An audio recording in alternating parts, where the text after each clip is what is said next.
Punjabi radio USA ਸੁਣ ਰਹੇ ਸਾਰੇ ਸਰੋਤਿਆਂ ਨੂੰ ਬਲਵਿੰਦਰ ਕੌਰ ਵੱਲੋਂ ਪਿਆਰ ਭਰੀ ਸਤਿ ਸ੍ਰੀ ਅਕਾਲ ਜੀ। ਸਰੋਤਿਆਂ ਪ੍ਰੋਗਰਾਮ ਖਬਰ ਤੇ ਨਜ਼ਰ ਪ੍ਰੋਗਰਾਮ ਲੈ ਕੇ ਆਏ ਨੇ ਬਲਤੇਜ ਪੰਨੂ ਜੀ। ਅੱਜ ਪੁੱਛਾਂਗੇ ਕੁਝ ਸਵਾਲ ਜਿਹੜੀਆਂ ਅਖਬਾਰਾਂ ਦੀਆਂ ਸੁਰਖੀਆਂ ਹੈ ਕਿ ਉਹਨਾਂ ਦੇ ਪਿੱਛੇ ਕੀ ਸੱਚ ਲੁਕਿਆ ਹੁੰਦਾ, ਤੇ ਗੱਲ ਕਰਦੇ ਜੀ ਬਲਤੇਜ ਪੰਨੂ ਫੜਨਾ। ਬਲਤੇਜ ਪੰਨੂ ਜੀ ਸਤਿ ਸ੍ਰੀ ਅਕਾਲ, ਸਵਾਗਤ ਹੈ ਜੀ। ਸਤਿ ਸ਼੍ਰੀ ਅਕਾਲ ਜੀ, ਧੰਨਵਾਦ ਜੀ, ਬਹੁਤ ਮਿਹਰਬਾਨੀ ਜੀ। ਅਤੇ ਜੀ ਚੱਲਦੇ ਹਾਂ ਖਬਰਾਂ ਤੇ ਵੱਲ। ਖਬਰਾਂ ਤੋਂ ਪਹਿਲਾਂ ਧੰਨਵਾਦ ਕਰਨਾ ਚਾਹਾਂਗੇ ਸਾਡੇ ਸਪਾਂਸਰ ਦਾ ਜਿਨ੍ਹਾਂ ਨੇ ਇਸ ਪ੍ਰੋਗਰਾਮ ਨੂੰ ਸਪਾਂਸਰ ਕਰਕੇ ਤੁਹਾਡੇ ਤੱਕ ਪਹੁੰਚਾਇਆ ਹੈ ਜੀ। ਗੁਰਦੀਪ ਸਿੰਘ ਬਿਰਦੀ ਕਲੋਵਿਸ ਤੋਂ, ਖਾਲਸਾ ਇੰਸ਼ੋਰੈਂਸ ਏਜੰਸੀ ਜਿਨ੍ਹਾਂ ਦਾ ਫੋਨ ਨੰਬਰ 4082722500, ਸੈਨੋਜ਼ੇ ਤੋਂ ਪ੍ਰੀਤਮ ਸਿੰਘ, ਤਲਵਿੰਦਰ ਸਿੰਘ ਗਿੱਲ ਬੇਕਰਸਫੀਲਡ, ਸਤਨਾਮ ਸਿੰਘ ਸ਼ੇਰਗਿੱਲ ਤੇ ਪਰਿਵਾਰ ਸਲਮਾ ਤੋਂ, ਜਾਫੀ ਸਿੰਘ ਜੀ ਬੇਕਰਫੀਲਡ ਤੋਂ, ਸੁੱਖਾ ਸਿੰਘ ਜੀ ਬਾਈਸੇਲੀਆ ਤੋਂ, Punjabi American senior citizen centre Bakersfield, Navjot Kaur Kaloti ਤੇ ਪਰਿਵਾਰ ਜੁਬਾ ਸਿਟੀ ਤੋਂ ਬਹੁਤ ਬਹੁਤ ਇਹਨਾਂ ਦੇ ਧੰਨਵਾਦੀ ਹਾਂ ਕਿ ਇਹਨਾਂ ਨੇ ਇਸ ਪ੍ਰੋਗਰਾਮ ਨੂੰ ਸਪਾਂਸਰ ਕਰਕੇ ਤੁਹਾਡੇ ਤੱਕ ਪਹੁੰਚਾਇਆ ਜੀ। ਤੇ ਹੁਣ ਚੱਲਦੇ ਹਾਂ ਅਸੀਂ ਖਬਰਾਂ ਦੇ ਵੱਲ। ਤੇ ਬਲਤੇਜ ਪੰਨੂ ਜੀ, ਸਭ ਤੋਂ ਪਹਿਲੀ ਖਬਰ ਆਪਾਂ ਕਰਦੇ ਹਾਂ, ਜਿਵੇਂ ਸੁਸ਼ਮਾ ਸਵਰਾਜ ਦੀ ਗੱਲ ਕੀਤੀ ਸੀਗੀ ਕਿ ਵਿਰੋਧੀ ਧਿਰ ਆ ਉਹਨਾਂ ਨੇ ਹੁਣ ਜ਼ੋਰਦਾਰ ਹੱਲਾ ਬੋਲਿਆ ਕਿ ਸੁਸ਼ਮਾ ਸਵਰਾਜ ਦਾ ਅਸਤੀਫਾ ਚਾਹੀਦਾ ਜੀ। ਜਿੰਨਾ ਰੌਲਾ ਰੱਪਾ ਵਿਰੋਧੀ ਧਿਰ ਜਿਹੜੀ ਹੈ ਜੀ ਉਹ ਪਾ ਰਹੀ ਆ ਸੁਸ਼ਮਾ ਸਵਰਾਜ ਦੇ ਅਸਤੀਫੇ ਨੂੰ ਲੈ ਕੇ, ਉਹਨਾਂ ਇੱਕ ਘਮਾਸਾਨ ਜਿਹੜਾ ਭਾਰਤੀ ਜਨਤਾ ਪਾਰਟੀ ਦੇ ਅੰਦਰ ਵੀ ਸ਼ੁਰੂ ਹੋ ਗਿਆ।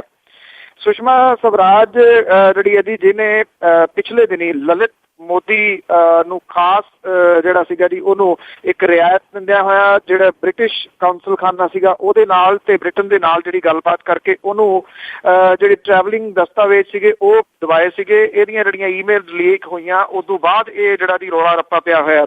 ਬੇਸ਼ੱਕ ਜਿਹੜੀ ਭਾਰਤੀ ਜਨਤਾ ਪਾਰਟੀ ਆ ਉਹ ਬਚਾਅ ਦੇ ਵਿੱਚ ਖੜੀ ਆ ਸੁਸ਼ਮਾ ਸਵਰਾਜ ਦੀ, ਇਹ ਕਹਿੰਦੀ ਹੈ ਕਿ ਬਿਨਾਂ ਮਤਲਬ ਦਾ ਰੌਲਾ ਰੱਪਾ ਏਡੀ ਕੋਈ ਗੱਲ ਨਹੀਂ ਹੈਗੀ। ਪਰ ਜਦੋਂ ਕਿ ਦੂਜੇ ਪਾਸੇ ਜਿਹੜੀ ਵਿਰੋਧੀ ਧਿਰ ਆ ਉਹ ਕਹਿੰਦੀ 700 ਕਰੋੜ ਰੁਪਏ ਦਾ ਘਪਲੇਬਾਜ਼ ਜਿਹੜਾ ਜੀ ਉਹਦੀ ਮਦਦ ਸੁਸ਼ਮਾ ਸਵਰਾਜ ਜਿਹੜੀ ਆ ਉਹ ਸਾਰੀਆਂ ਹੱਦਾਂ ਬੰਨੇ ਜਿਹੜੇ ਆ ਉਹ ਲੰਘ ਕੇ ਕਿਉਂ ਕਰੀ ਜਾਂਦੀ ਆ, ਕਿਉਂਕਿ ਇਹ ਵੀ ਕਹਾਣੀਆਂ ਸਾਹਮਣੇ ਆ ਰਹੀਆਂ ਨੇ ਕਿ ਜਿਹੜੀ ਸੁਸ਼ਮਾ ਸਵਰਾਜ ਦੀ ਬੇਟੀ ਹੈ, ਮੈਂ ਕੱਲ ਵੀ ਗੱਲ ਸਾਂਝੀ ਕੀਤੀ ਸੀ ਕਿ ਉਹ ਕਈ ਕੇਸਾਂ ਦੇ ਵਿੱਚ ਲਲਿਤ ਮੋਦੀ ਦੇ ਵਕੀਲ ਵਜੋਂ ਜਿਹੜੀ ਅਦਾਲਤ ਦੇ ਵਿੱਚ ਪੇਸ਼ ਹੋਈ ਹੈ, ਤੇ ਸੁਸ਼ਮਾ ਸਵਰਾਜ ਦੇ ਪਤੀ ਦੇ ਜਿਹੜੇ ਨੇ ਜੀ ਉਹ ਕਈ ਤਰ੍ਹਾਂ ਦੇ ਬਿਜ਼ਨਸ ਦੇ ਸੰਬੰਧ ਲਲਿਤ ਮੋਦੀ ਦੇ ਨਾਲ ਜਿਹੜੇ ਉਹ ਦੱਸੇ ਜਾਂਦੇ ਨੇ। ਜਿੱਥੇ ਜਿਹੜਾ ਰਾਹੁਲ ਗਾਂਧੀ ਹੈ ਜੀ ਉਹਨੇ ਤਕੜਾ ਹੱਲਾ ਜਿਹੜਾ ਜੀ ਉਹ ਬੋਲਿਆ ਔਰ ਇਹ ਵੀ ਕਿਹਾ ਕਿ ਸੁਸ਼ਮਾ ਸਵਰਾਜ ਤੋਂ ਅਸਤੀਫਾ ਨਹੀਂ ਲੈਣਾ ਚਾਹੀਦਾ, ਉਹਨੂੰ ਮੰਤਰੀ ਮੰਡਲ ਦੇ ਵਿੱਚੋਂ ਜਿਹੜਾ ਜੀ ਉਹ ਹਟਾ ਦੇਣਾ ਚਾਹੀਦਾ। ਉਧਰ ਰਣਦੀਪ ਸਿੰਘ ਸੁਰਜੇਵਾਲਾ ਨੇ ਇਹ 9 ਸਵਾਲ ਜਿਹੜੇ ਨੇ ਉਹ ਪ੍ਰਧਾਨ ਮੰਤਰੀ ਨੂੰ ਸੁੱਟੇ ਨੇ। ਇਹ ਕਿਹਾ ਕਿ ਕੀ ਸੁਸ਼ਮਾ ਸਵਰਾਜ ਪ੍ਰਧਾਨ ਮੰਤਰੀ ਦੇ ਆਖੇ ਲੱਗ ਕੇ ਲਲਿਤ ਮੋਦੀ ਨਾਲ ਗੱਲ ਕਰਦੀ ਸੀਗੀ, ਕਿ ਪ੍ਰਧਾਨ ਮੰਤਰੀ ਭਗੌੜੇ ਦੀ ਸਹਾਇਤਾ ਕਰਨ ਵਾਲਿਆਂ ਦੇ ਵਿੱਚ ਸ਼ਾਮਲ ਸੀਗੀ। ਇਸ ਤਰ੍ਹਾਂ ਦੇ ਉਹਨੇ ਜਿਹੜੇ ਸਵਾਲ ਨੇ ਉਹ ਖੜੇ ਕੀਤੇ ਨੇ। ਉਧਰੋਂ ਇੱਕ ਜਿਹੜਾ ਭਾਰਤੀ ਜਨਤਾ ਪਾਰਟੀ ਦਾ ਮੈਂਬਰ ਪਾਰਲੀਮੈਂਟ ਹੈ ਕੀਰਤੀ ਆਜ਼ਾਦ, ਉਹਨੇ ਇਹ ਨਵਾਂ ਜਿਹੜਾ ਜੀ ਇੱਕ ਜਿਹੜੇ ਕੰਟਰੋਵਰਸੀ ਆ ਉਹ ਛੇੜ ਦਿੱਤੀ ਆ। ਉਹਨੇ ਇਹ ਕਿਹਾ ਕਿ ਸੁਸ਼ਮਾ ਸਵਰਾਜ ਨੂੰ ਬਦਨਾਮ ਕਰਨ ਪਿੱਛੇ ਬੁੱਕਲ ਦੇ ਸੱਪਾਂ ਦਾ ਹੱਥ ਹੈ। ਹੁਣ ਬੁੱਕਲ ਦੇ ਸੱਪ ਕਿਹੜੇ ਨੇ ਇਹਨੂੰ ਲੈ ਕੇ ਕਈ ਕਿਸਮ ਦੀਆਂ ਕਿਆਸ ਰਾਈਆਂ ਜਿਹੜੀਆਂ ਜੀ ਉਹ ਲੱਗੀ ਜਾ ਰਹੀਆਂ ਨੇ। ਇਹ ਇੱਕ ਕਿਸਮ ਦੇ ਨਾਲ ਮੋਦੀ ਧੜਾ ਤੇ ਅਡਵਾਨੀ ਧੜਾ ਜਿਹੜਾ ਜੀ ਉਹ ਵੀ ਅੰਦਰ ਖਾਤੇ ਆਮੋ ਸਾਹਮਣੇ ਜਿਹੜੇ ਜਾਪਦੇ ਨੇ ਜੀ ਇਸ ਸੁਸ਼ਮਾ ਸਵਰਾਜ ਵਾਲੇ ਮਸਲੇ ਨੂੰ ਲੈ ਕੇ। ਸੋ ਦੇਖਦੇ ਹਾਂ ਜੀ ਕਿ ਕਿੰਨੀ ਕੁ ਦੇਰ ਤੱਕ ਜਿਹੜੀ ਸਰਕਾਰ ਹੈ ਉਹ ਸੁਸ਼ਮਾ ਸਵਰਾਜ ਦਾ ਬਚਾਅ ਕਰਦੀ ਹੈ, ਜਾਂ ਫਿਰ ਸਿਰੇ ਦਾ ਜਿਹੜਾ ਜੀ ਉਹ ਬਦਨਾਮ ਕਰਕੇ ਰੌਲਾ ਪਵਾ ਕੇ ਫਿਰ ਉਹਨੂੰ ਜਿਹੜਾ ਜੀ ਮੰਤਰੀ ਮੰਡਲ ਦੇ ਵਿੱਚੋਂ ਕੱਢ ਕੇ ਇੱਕ ਕਿਸਮ ਦੇ ਨਾਲ ਅਡਵਾਨੀ ਧੜਾ ਜਿਹੜਾ ਜੀ ਉਹਦਾ ਬਿਲਕੁਲ ਸਫਾਇਆ ਕਰ ਦੂਗੀ। ਬਿਲਕੁਲ ਜੀ, ਅੰਦਰ ਰਿੱਝਦੀ ਆ ਤੇ ਇੱਕ ਦਿਨ ਉਬਾਲਾ ਆ ਉਹ ਜ਼ਰੂਰ ਆਊਗਾ। ਤੇ ਅੱਗੇ ਆਪਾਂ ਦੇਖਿਆ ਜਿਸ ਤਰ੍ਹਾਂ ਕੱਲ ਵੀ ਗੱਲ ਕੀਤੀ ਸੀਗੀ ਕਿ ਸੰਘਰਸ਼ ਬੜੇ ਚੱਲ ਰਹੇ ਆ ਪੰਜਾਬ ਦੇ ਵਿੱਚ ਸਪੈਸ਼ਲੀ, ਤੇ ਇਹ ਜਿਹੜੇ ਸੰਘਰਸ਼ ਆ ਹਰੇਕ ਗੱਲ ਲਈ ਭੁੱਖ ਹੜਤਾਲ ਵੱਲ ਬਹੁਤ ਵੱਧ ਰਹੇ ਆ। ਮੈਂ ਗੱਲ ਕਰਾਂਗੀ ਸਾਬਕਾ ਫੌਜੀਆਂ ਦੀ ਕਿ ਆਪਾਂ ਕੱਲ ਗੱਲ ਕੀਤੀ ਸੀਗੀ ਕਿ ਮੋਰਚਾ ਖੋਲਣ ਵਾਲੇ, ਤੇ ਇਹਨਾਂ ਨੇ ਹੁਣ ਭੁੱਖ ਹੜਤਾਲ ਸ਼ੁਰੂ ਕਰ ਦਿੱਤੀ ਹੈ ਜੀ। 1 ਰੈਂਕ 1 ਪੈਨਸ਼ਨ ਨੂੰ ਲੈ ਕੇ ਜਿਹੜਾ ਜੀ ਇਹ ਦਿੱਲੀ ਦੇ ਵਿੱਚ ਜੰਤਰ ਮੰਤਰ ਦੇ ਉੱਤੇ ਜਿਹੜੇ ਰਿਟਾਇਰਡ ਫੌਜੀ ਨੇ ਉਹਨਾਂ ਨੇ ਪਹਿਲਾ ਜਥਾ ਜਿਹੜਾ ਜੀ ਉਹ ਭੁੱਖ ਹੜਤਾਲ ਦੇ ਉੱਤੇ ਬੈਠਾ ਜੀ। ਇਹਦੇ ਵਿੱਚ ਜਲੰਧਰ ਤੋਂ 55 ਸਾਬਕਾ ਫੌਜੀ ਜਿਹੜੇ ਨੇ ਉਹ ਸ਼ਾਮਲ ਹੋਏ ਨੇ। ਸਾਬਕਾ ਫੌਜੀਆਂ ਦਾ ਇਹ ਜਿਹੜਾ ਸਾਂਝਾ ਫਰੰਟ ਹੈ ਉਹਦੇ ਵੱਲੋਂ ਕਰਨਲ ਸੰਘਾ ਦੀ ਅਗਵਾਈ ਦੇ ਵਿੱਚ ਜਿਹੜਾ ਜੀ ਇਹ ਸਾਬਕਾ ਜਿਹੜੇ ਫੌਜੀ ਨੇ ਜੀ ਉਹਨਾਂ ਨੇ ਲੜੀਵਾਰ ਭੁੱਖ ਹੜਤਾਲ ਜਿਹੜੀ ਆ ਉਹ ਸ਼ੁਰੂ ਕੀਤੀ ਹੈ। ਇਹ ਪਤਾ ਲੱਗਿਆ ਜੀ ਕਿ ਜਿਹੜਾ ਜੀ ਅੱਜ ਸੰਗਰੂਰ ਤੋਂ ਸਾਬਕਾ ਫੌਜੀਆਂ ਦਾ ਜਿਹੜਾ ਜੀ ਉਹ ਜਥਾ ਗਿਆ ਲੜੀਵਾਰ ਭੁੱਖ ਹੜਤਾਲ ਜਿਹੜੀ ਹੈ ਜੀ ਅੱਗੇ ਵਧਾਊਗਾ, ਔਰ ਵੱਖ-ਵੱਖ ਸ਼ਹਿਰ ਜਿਹੜੇ ਨੇ ਉੱਥੋਂ ਆ ਕੇ ਇਹਨੂੰ ਭੁੱਖ ਹੜਤਾਲ ਜਿਹੜੀ ਰੱਖੀ ਜਾਊਗੀ। ਭਾਵੇਂ ਕਿ ਇੱਕ ਬੰਦਾ ਜਾਂ 2-4 ਬੰਦੇ ਜਿਹੜੇ ਉਹ ਭੁੱਖ ਹੜਤਾਲ ਨਹੀਂ ਰੱਖਣਗੇ, ਬਲਕਿ ਜਿਹੜੇ ਡਿਫਰੈਂਟ ਸ਼ਹਿਰਾਂ ਤੋਂ ਆਏ ਹੋਏ ਜਿਹੜੇ ਸਾਬਕਾ ਫੌਜੀ ਨੇ ਉਹ ਇਸ ਭੁੱਖ ਹੜਤਾਲ ਦੇ ਵਿੱਚ ਜਿਹੜਾ ਜੀ ਉਹ ਸ਼ਾਮਲ ਹੋਣਗੇ। ਜਿਹੜੇ ਕੱਲ ਵੀ ਆਪਾਂ ਗੱਲ ਸਾਂਝੀ ਕੀਤੀ ਸੀ ਕਿ ਜਿਹੜੇ ਭਾਰਤ ਦੇ ਰੱਖਿਆ ਮੰਤਰੀ ਨੇ ਪਾਰੀਕਰ, ਉਹਨੇ ਇਹ ਗੱਲ ਕਹੀ ਹੈ ਜੀ ਕਿ ਇਸ ਮਾਮਲੇ ਦੇ ਉੱਤੇ ਸਾਬਕਾ ਫੌਜੀ ਪੇਸ਼ੈਂਸ ਰੱਖਣ। ਅਜੇ ਭਾਵ ਕਿ ਉਹਨਾਂ ਨੇ ਇਦਾਂ ਦੀ ਕੋਈ ਗੱਲ ਨਹੀਂ ਕੀਤੀ ਕਿ ਜਿਹਦੇ ਵਿੱਚ ਹੋਵੇ ਕਿ ਸਾਬਕਾ ਫੌਜੀਆਂ ਦੀ ਮੰਗ ਜਿਹੜੀ ਆ, ਇੱਕ ਰੈਂਕ ਇੱਕ ਪੈਨਸ਼ਨ ਜਿਹੜੀ ਹੈ ਜੀ, ਉਹਦੇ ਉੱਤੇ ਗੌਰ ਕੀਤਾ ਜਾ ਰਿਹਾ ਜਾਂ ਉਹ ਸ਼ੁਰੂ ਕੀਤੀ ਜਾ ਰਹੀ ਹੈ। ਵਿਦੇਸ਼ਾਂ ਦੇ ਵਿੱਚ ਵੀ ਬਹੁਤ ਸਾਰੇ ਜਿਹੜੇ ਲੋਕ ਉਹ ਅਕਸਰ ਸਵਾਲ ਕਰਦੇ ਨੇ, ਪੁੱਛਦੇ ਵੀ ਰਹਿੰਦੇ ਨੇ। ਮੇਰਾ ਖਿਆਲ ਇਹ ਮੌਕਾ ਜਦੋਂ ਕਿ ਉਹ ਵੀ ਭੁੱਖ ਹੜਤਾਲ ਦੇ ਵਿੱਚ ਹੁਣ ਸ਼ਾਮਲ ਹੋਣ ਜੀ, ਜੇ ਇੱਕ ਰੈਂਕ ਇੱਕ ਪੈਨਸ਼ਨ ਉਹਨਾਂ ਨੇ ਲੈਣੀ ਹੈ। ਹਾਂਜੀ ਜੀ, ਬਿਲਕੁਲ ਉਹਨਾਂ ਨੂੰ ਇਸ ਵਿੱਚ ਹਿੱਸਾ ਜ਼ਰੂਰ ਪਾਉਣਾ ਚਾਹੀਦਾ, ਕਿਉਂਕਿ ਪੈਨਸ਼ਨ ਸਾਰਿਆਂ ਨੂੰ ਬਰਾਬਰ ਮਿਲਣੀ ਹੈ। ਇਹ ਨਾ ਹੋਵੇ ਕਿ ਭੁੱਖ ਹੜਤਾਲਾਂ ਕੋਈ ਰੱਖੀ ਜਾਵੇ ਤੇ ਪੈਨਸ਼ਨ ਸਾਰਿਆਂ ਨੂੰ ਮਿਲੇ, ਬਰਾਬਰ ਦੇ ਹਿੱਸੇ ਦਾ ਜ਼ਰੂਰ ਬਣਨਾ ਚਾਹੀਦਾ। ਤੇ ਅੱਗੇ ਆਪਾਂ ਗੱਲ ਕਰੀਏ ਜੀ, ਜਿਸ ਦਿਨ ਦੇ ਕੈਪਟਨ ਅਮਰਿੰਦਰ ਸਿੰਘ ਦਿੱਲੀ ਤੋਂ ਮਿਲ ਕੇ ਆਏ, ਉਸ ਤੋਂ ਬਾਅਦ ਆਪਣੇ ਹਮਾਇਤੀਆਂ ਨੂੰ ਇਕੱਠੇ ਕਰ ਕਰਕੇ ਮਸ਼ਵਰੇ ਕਰ ਰਹੇ ਆ ਜੀ। ਐਕਚੁਅਲੀ ਜਿਹੜਾ ਇਹ ਕਿਹਾ ਜਾ ਰਿਹਾ ਜੀ ਕਿ ਜਿਹੜਾ ਹਾਈ ਕਮਾਂਡ ਹੈ ਉਹਨੇ ਕੋਈ ਬਹੁਤਾ ਲੜ ਪੱਲਾ ਜਿਹੜਾ ਜੀ ਉਹ ਕੈਪਟਨ ਅਮਰਿੰਦਰ ਸਿੰਘ ਹੋਰਾਂ ਨੂੰ ਫੜਾਇਆ ਨਹੀਂ, ਖਾਸ ਤੌਰ ਦੇ ਉੱਤੇ ਪ੍ਰਤਾਪ ਸਿੰਘ ਬਾਜਵਾ ਹੋਰਾਂ ਵਾਲੇ ਮਸਲੇ ਦੇ ਉੱਤੇ, ਜਿਹਦੇ ਕਰਕੇ ਕੈਪਟਨ ਅਮਰਿੰਦਰ ਸਿੰਘ ਹੋਰਾਂ ਨੇ ਪਾਰਟੀ ਹਾਈ ਕਮਾਂਡ ਦੇ ਨਾਲ ਹੋਈ ਗੱਲਬਾਤ ਦਾ ਵਿਸਥਾਰ ਦੱਸਣ ਲਈ ਤੇ ਅੱਗੋਂ ਜਿਹੜਾ ਪੈਂਤੜਾ ਉਹ ਮੱਲਣ ਦੇ ਵਾਸਤੇ ਅੱਜ ਲੰਚ ਦੇ ਉੱਤੇ ਜਿਹੜਾ ਜੀ ਉਹ ਬੁਲਾਇਆ। ਅੱਜ ਜਿਹੜਾ ਜੀ 11 ਵਜੇ ਤੋਂ ਲੈ ਕੇ ਸ਼ਾਮ ਦੇ 5 ਵਜੇ ਤੱਕ ਜਿਹੜੇ ਵਿਧਾਇਕ ਤੇ ਬਾਕੀ ਜਿਹੜੇ ਆਗੂ ਨੇ ਉਹਨਾਂ ਨੂੰ ਸੱਦਾ ਜਿਹੜਾ ਜੀ ਉਹ ਦਿੱਤਾ ਗਿਆ। ਇਹ ਕਿਹਾ ਜਾ ਰਿਹਾ ਜੀ ਕਿ ਜਿਹੜੇ ਕੁਝ ਆਗੂ ਨੇ ਉਹਨਾਂ ਨੇ ਕੈਪਟਨ ਅਮਰਿੰਦਰ ਸਿੰਘ ਨੂੰ ਸਲਾਹ ਦਿੱਤੀ ਹੈ ਕਿ ਹਾਈ ਕਮਾਂਡ ਨੂੰ ਛੱਡੋ, ਪੰਜਾਬ ਦੇ ਵਿੱਚ ਜਿਹੜਾ ਜੀ ਮੋਰਚਾ ਦਿਓ, ਜਿਹੜੀਆਂ ਵੱਖ-ਵੱਖ ਲੋਕਾਂ ਦੀਆਂ ਮੰਗਾਂ ਨੇ ਉਹਨੂੰ ਲੈ ਕੇ। ਖਾਸ ਤੌਰ ਤੇ ਇਹਦੇ ਵਿੱਚ ਕੁਝ ਇੱਕ ਨੇ ਇਹ ਵੀ ਗੱਲ ਆਖੀ ਆ ਕਿ ਜਿਹੜੇ ਕਾਂਗਰਸੀਆਂ ਦੇ ਉੱਤੇ ਪਰਚੇ ਦਰਜ ਹੋ ਰਹੇ ਨੇ ਉਹਨਾਂ ਦੀ ਹਮਾਇਤ ਦੇ ਵਿੱਚ ਜਿਹੜਾ ਖੜਿਆ ਜਾਵੇ ਤੇ ਵੱਖ-ਵੱਖ ਜਿਹੜੇ ਡਿਸਟ੍ਰਿਕਟ ਨੇ ਉੱਥੇ ਜਾ ਕੇ ਇਹ ਮੋਰਚਾਬੰਦੀ ਜਿਹੜੀ ਆ ਜੀ ਉਹ ਕੀਤੀ ਜਾਵੇ। ਕੈਪਟਨ ਅਮਰਿੰਦਰ ਸਿੰਘ ਹੋਰੀ ਜਿਹੜੇ ਕਿ ਜੱਟ ਮਹਾਸਭਾ ਦੇ ਵੀ ਪ੍ਰਧਾਨ ਨੇ, ਉਹਨਾਂ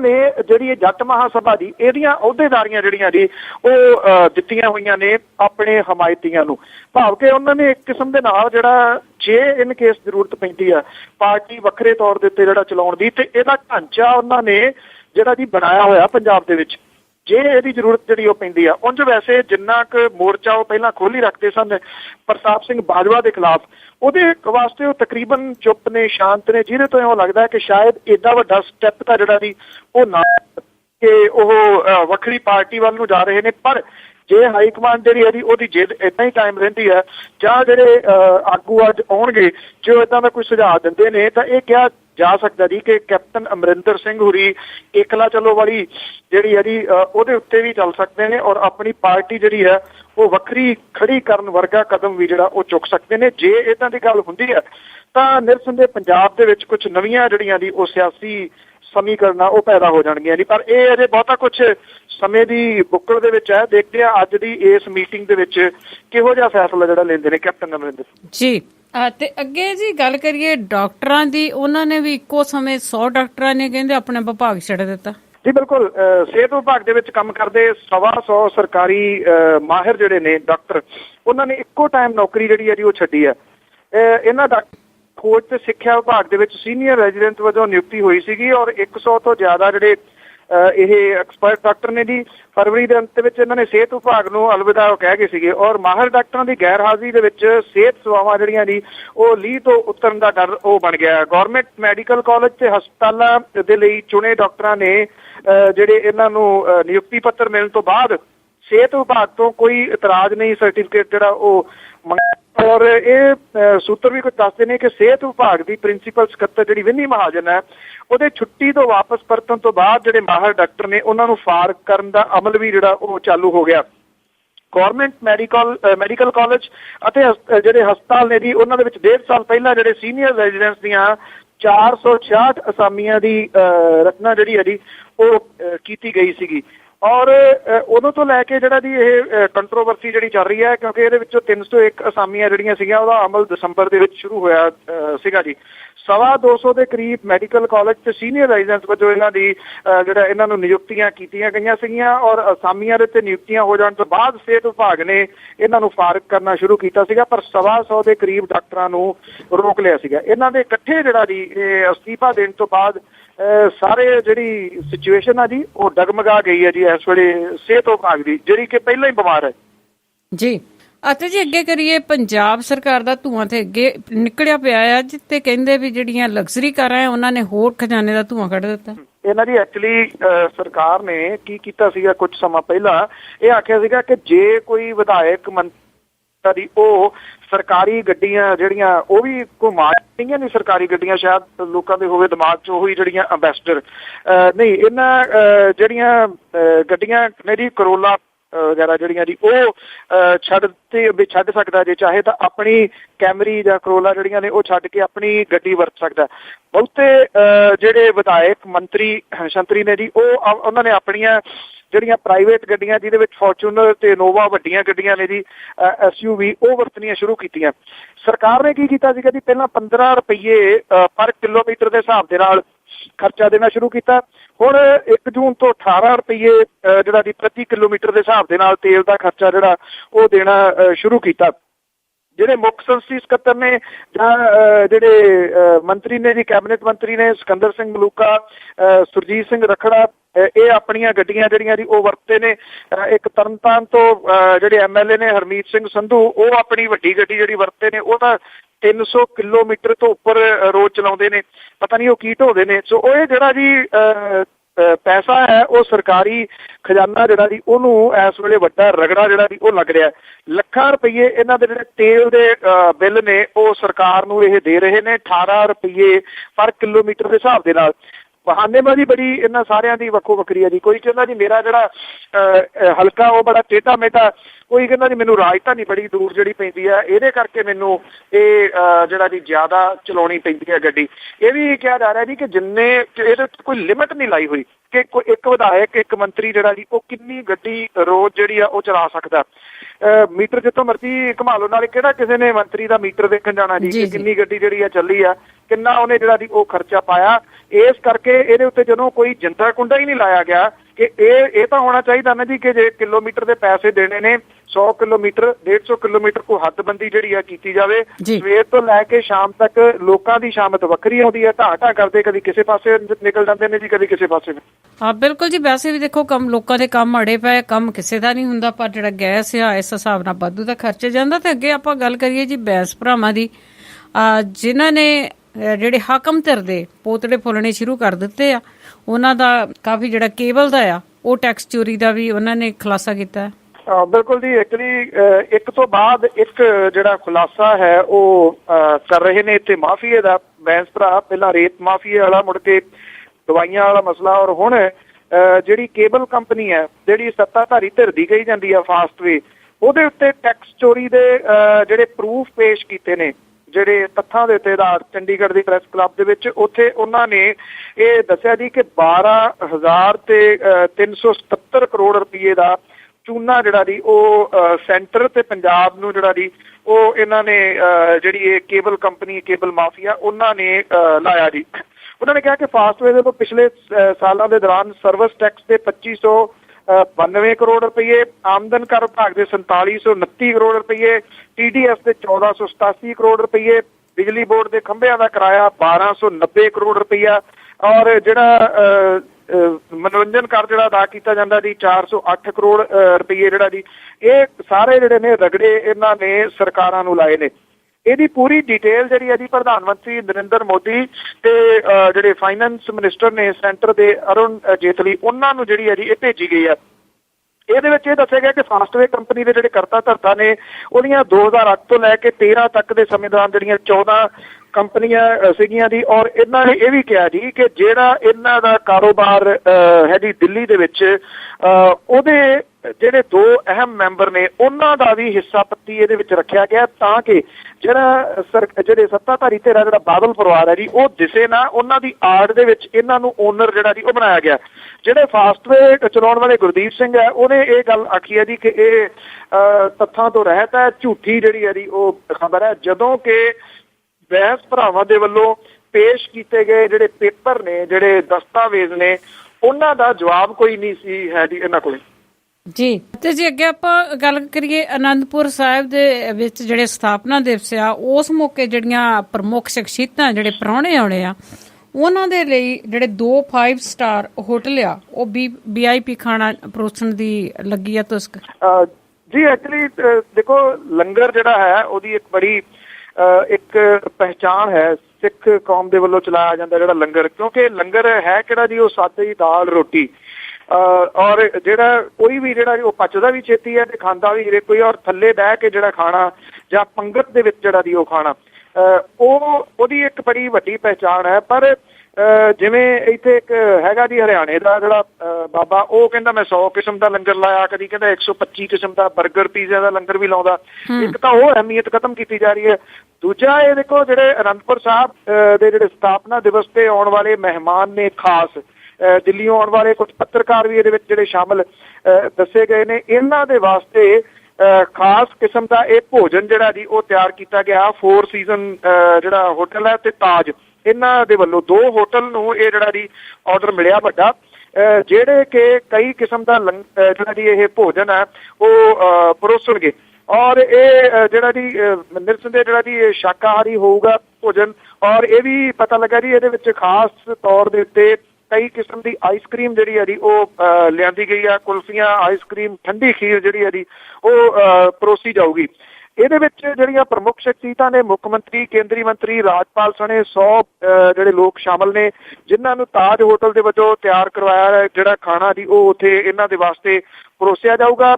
ਮੀਡੀਆ ਦੇ ਸੰਤ ਮਹਾਂਪੁਰਸ਼ ਜਿਹੜੇ ਨੇ ਜੀ ਉਹ 500 ਹੋਣਗੇ, ਜਿਨ੍ਹਾਂ ਨੂੰ 4 ਸੀਜ਼ਨ ਦੇ ਵੱਲੋਂ ਇਹ ਖਾਣਾ ਜਿਹੜਾ ਜੀ ਉਹ ਤਿਆਰ ਕਰਵਾਇਆ ਜਾ ਰਿਹਾ। ਸੰਤ ਵੀ ਜਿਹੜੇ ਨੇ ਜੀ ਉਹ ਹੁਣ 4 ਸੀਜ਼ਨ ਤੋਂ ਘੱਟ ਨਹੀਂ ਜਿਹੜਾ ਉਹ ਖਾਂਦੇ। ਤੋ ਇਹ ਜਿਹੜਾ ਜੀ ਨਵਾਂ ਇੱਕ ਕਿਸਮ ਦਾ ਵਿਵਾਦ ਜਿਹੜਾ ਉਹ ਲੱਗਦਾ ਕਿ ਛੇੜ ਰਹੀ ਹੈ ਸਰਕਾਰ, ਕਿਉਂਕਿ ਲੰਗਰ ਜਿਹੜਾ ਜੀ ਉਹ ਹੋ ਗਿਆ ਸਾਈਡ ਤੇ। ਉਹ ਵੀ ਅਨੰਦਪੁਰ ਸਾਹਿਬ ਦੇ ਵਿੱਚ ਚੰਗਾ ਹੁੰਦਾ ਜੇ ਉੱਥੇ ਪੰਗਤ ਤੇ ਬਹਿ ਕੇ ਨਾਲੇ ਦੱਸਿਆ ਜਾਂਦਾ ਬਾਹਰੋਂ ਆਉਣ ਵਾਲੇ ਮਹਿਮਾਨਾਂ ਨੂੰ ਕਿ ਇਹਦੀ ਅਹਿਮੀਅਤ ਕੀ ਹੈ।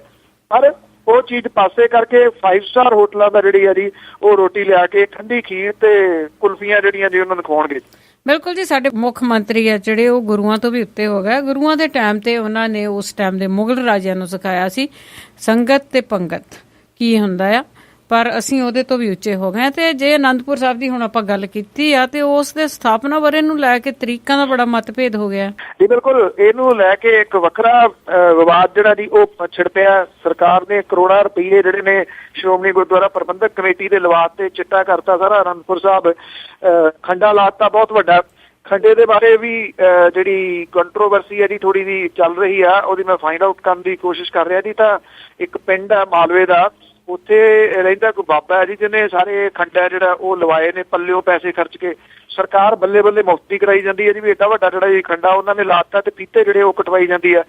ਇੱਧਰ ਜਿਹੜਾ 350 ਸਾਲਾ ਸਥਾਪਨਾ ਦਿਵਸ ਹੈ ਜੀ, ਇਹਨੂੰ ਲੈ ਕੇ ਜਿਹੜੇ ਸਾਲ ਨੇ ਉਹਨੂੰ ਲੈ ਕੇ ਕਈ ਕਿਸਮ ਦੇ ਵਾਦ ਜਿਹੜੇ ਨੇ ਉਹ ਸ਼ੁਰੂ ਹੋ ਗਏ ਨੇ।